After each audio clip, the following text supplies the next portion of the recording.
What's up everyone? Welcome back into my YouTube channel. So ngayon pag-usapan natin kung bakit nga ba mahalaga yung oras ng mga mayayaman. O bakit sobrang halaga ng oras sa kanila yung mga mayayaman.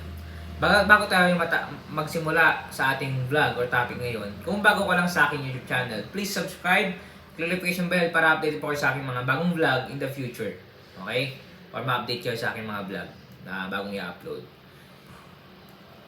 Kung ikaw po ay gustong makakuha ng giveaway po natin, mag-subscribe ka na. Dahil we praying and in God's will, kapag na-reach po natin yung 100 subscriber after this year, 2025, ay magpapag-giveaway po tayo. Salamat po sa suporta.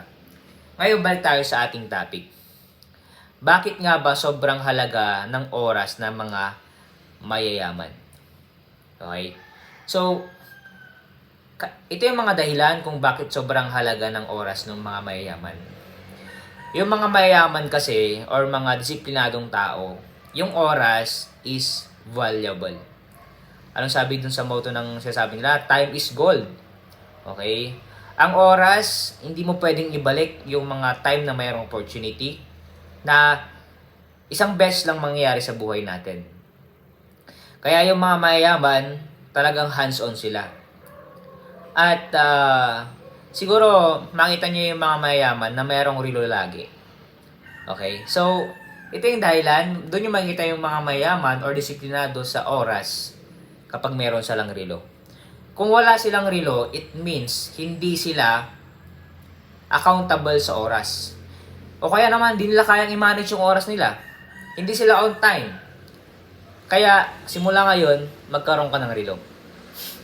Okay, so it's up to you. Yung iba naman, parang gusto lang na ganito, ganyan, tingin lang sa cellphone. Pero, iba pa rin kasi pag friend mo yung orasan. Kaya yung mga mayayaman, hands-on yung mga yan. Okay? Kasi, sabi nga nila, lahat ng mga na-observe ko, okay, na laging watchful sa biyaya ng Panginoon, okay, panood tayo ng mga podcast, is, laging sasabi nila na leading by example. Kung talagang ikaw ay leader, you need to be a leader by example. Okay, you need to be an example. You need to be a good example. Kaya, if you want na makita ka ng mga empleyado mo, okay, mga anak mo, kailangan mo maging on time. Kailangan mo maging disiplinado.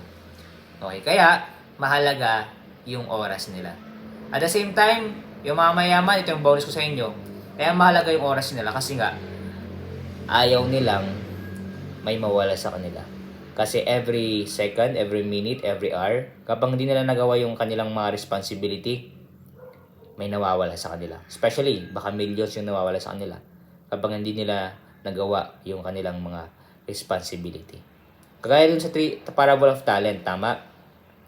Yung isa, binaon sa lupa. Yung isa, ininvest. Yung isa, limang talent, 2 talent, ininvest nila, na doble. Yung isa, hindi na doble, mangmang. Anong ginawa ng isa? Yung isang talent, binigay doon sa mas kayang i-manage.